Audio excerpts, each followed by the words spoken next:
Section 9.5 is just running through full hypothesis test examples. Go ahead and read this first scenario and then we'll look at it together. Okay, when you're asked to do a hypothesis test, you want to think of those 4 steps. First is the hypotheses, second is the test statistic in determining what the distribution to use is, the third is the p-value, and the 4th step is the conclusion, deciding whether we're going to reject or not reject the null hypothesis. So let's look at step 1 for this example. We're going to have null hypothesis and an alternate hypothesis.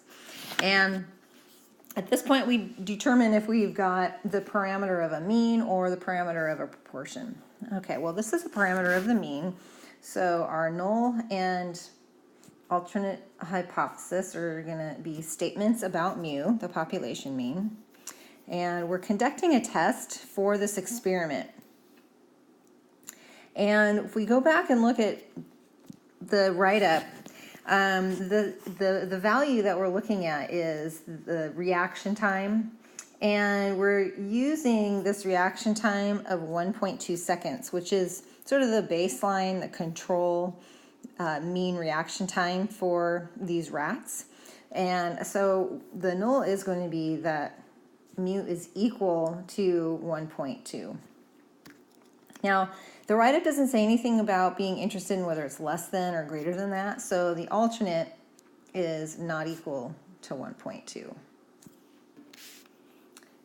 So that's step 1. Step 2 is where we want to determine what distribution we're going to use. It's either going to be z, the standard normal, or t. Well, the things to look for are, do we know the population standard deviation, and what is the sample size? All right, well, we have a large sample size. Our sample size is greater than 30, but sigma is unknown. So we're going to use t. So calculating the test statistic, we take the sample mean, which is given to us as 1.26, subtract the value from the hypotheses, 1.2, and then divide by the standard deviation of x bar, which is going to be the standard deviation of the sample, 0.3, divided by the square root of the sample size. So that gives us a t-value of 2.000. So we have our test statistic, and we know that we're using a t-distribution. Step 3 is finding the p-value.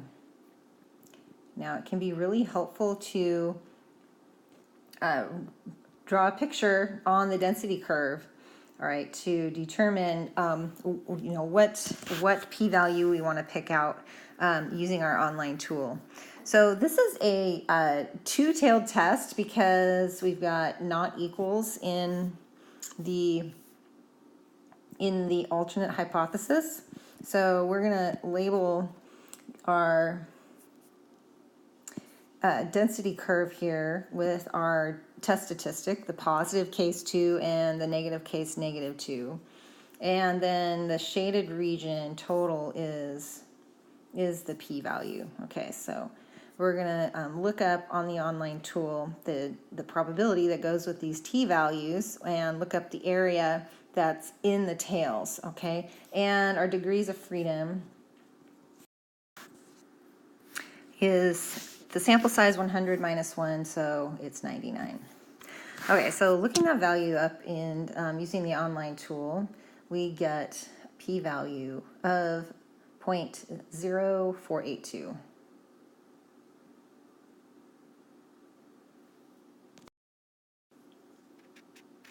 Okay, now step 4, we come to the conclusion.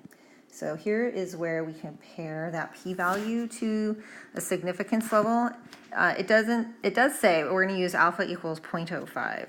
All right, well, we've got our p-value 0.0482, and if we're going to compare that to 0.05, we say that it is less than. Okay, so our p-value is less than alpha. Okay, so that conclusion is then that we are going to reject the null hypothesis.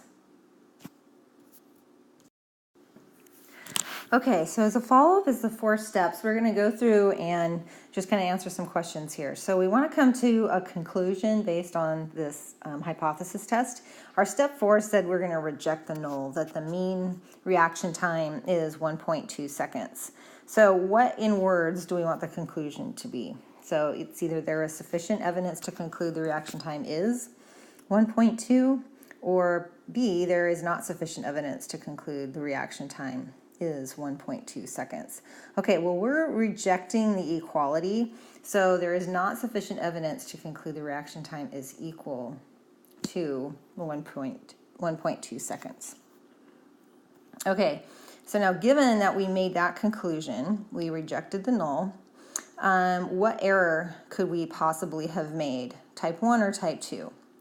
Okay, well, we gotta remember our errors and what they are. So we have rejected the null, so there is a chance that we have rejected a null hypothesis that's actually true.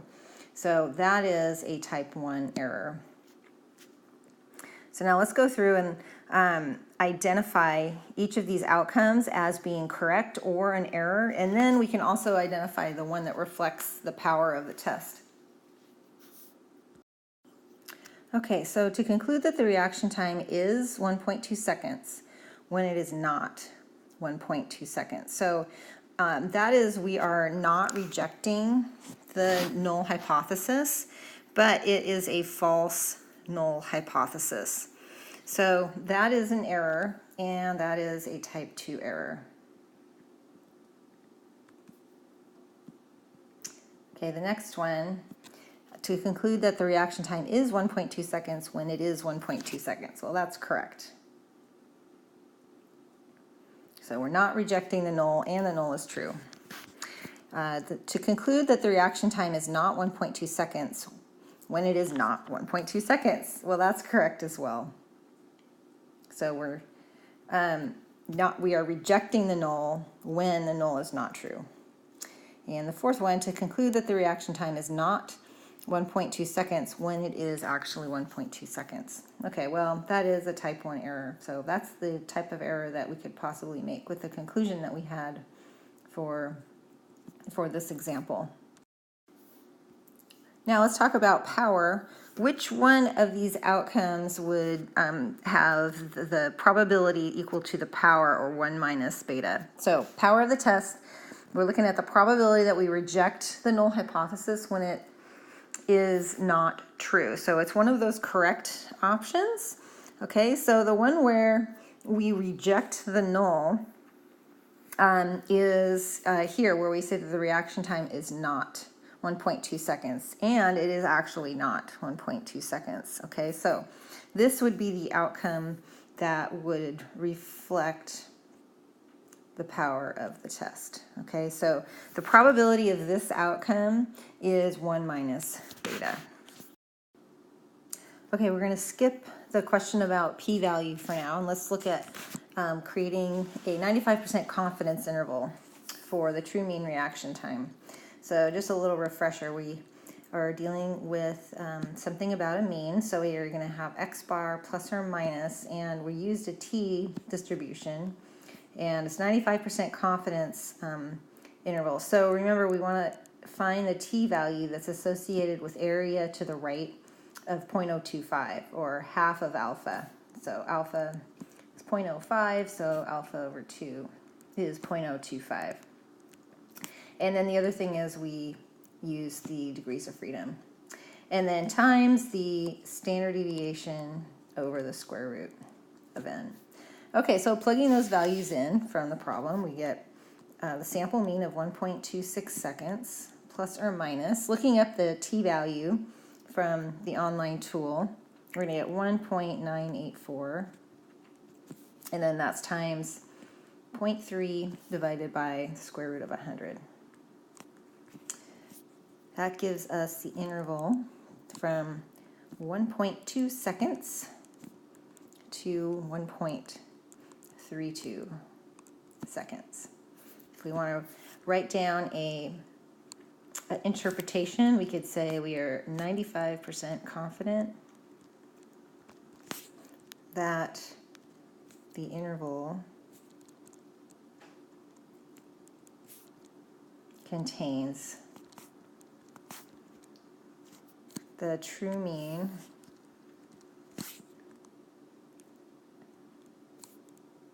reaction time.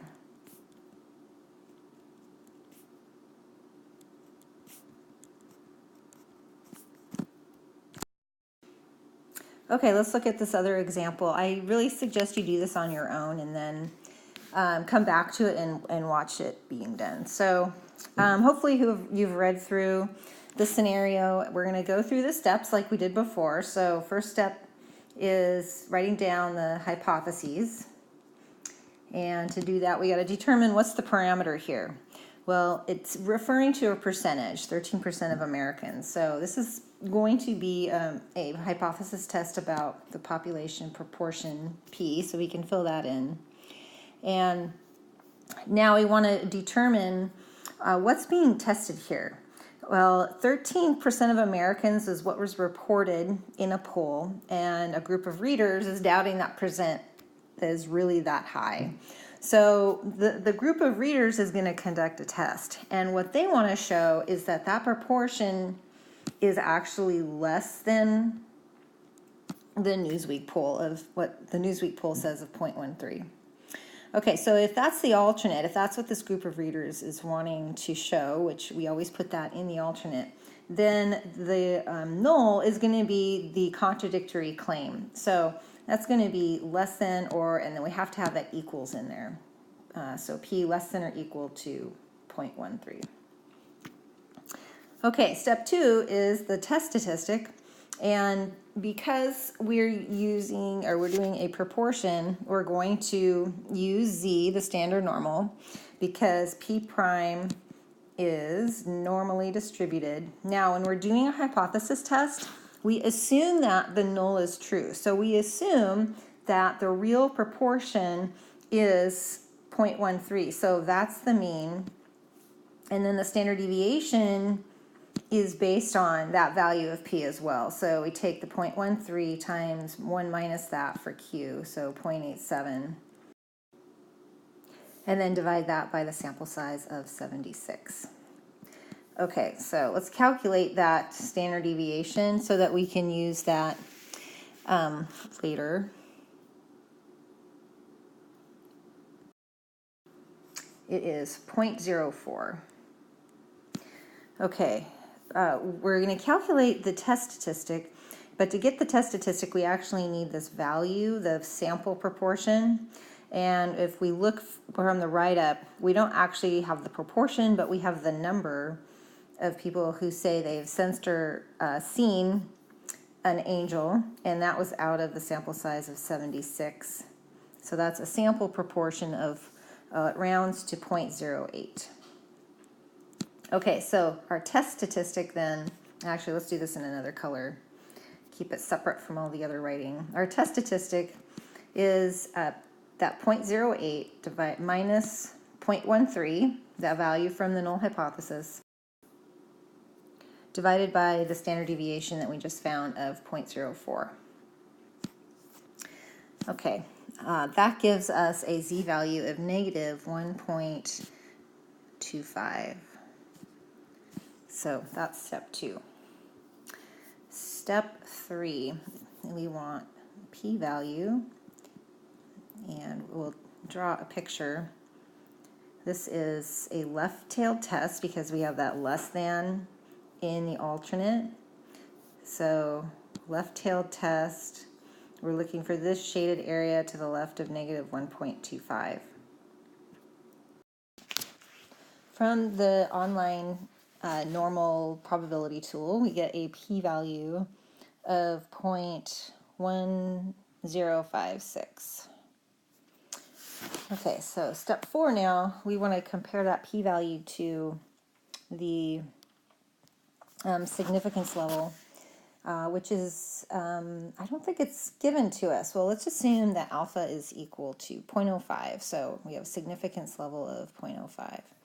Okay, so in this last step, we are comparing the p-value, 0.1056, to the significance level, alpha, 0.05. And so the p-value is greater than alpha, the significance level. So when we have p-value greater than alpha, right, hopefully you're thinking through what our conclusion is. We are going to not reject, we're going to not reject the null hypothesis. Okay, so based on our 4 steps and the conclusion that we came to for step 4, let's answer these questions. So let's put the conclusion in words in terms of our scenario. So there's a sufficient evidence to conclude that 13% of Americans have seen or sensed the presence of an angel, or there is not sufficient evidence to conclude that 13% of Americans have seen or sensed the presence of an angel. Okay, well, we're not rejecting that the true proportion is equal to or even greater than 0.13. So we are saying that there is sufficient evidence to conclude that 13% of Americans have sensed or seen, sensed the presence or seen an angel. Okay, so given that we have not rejected the null hypothesis, which error could we have made? All right, well, it's the type 2 error that is where we don't reject a false null. Okay, so it's that type of error. Now let's go through all of the possible outcomes and identify whether they're correct or which error they're at. And then we'll look at which correct one represents the power. All right, so the first one here is to conclude that less than 13% of Americans have seen or sensed the presence of an angel when it is less than 13%. Well, that is correct. Okay, the next one. Conclude that less than 13% of Americans have seen or sensed the presence of an angel when it is 13% or more. Okay, so what's really true here is the null hypothesis. It is true, but we're rejecting it. We're saying that it's less. So that's an error, and it is the type 1 error.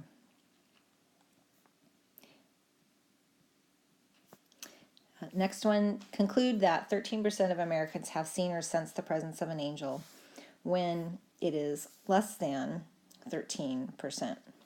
Okay, well, that's also an error, and we are concluding that the null is true when it's actually false. So that's type 2 error.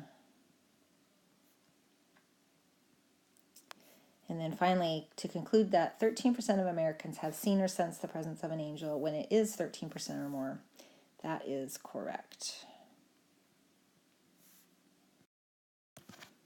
Okay, now for the one that reflects the power of the test, we want the one that is we reject the null when the null is not true.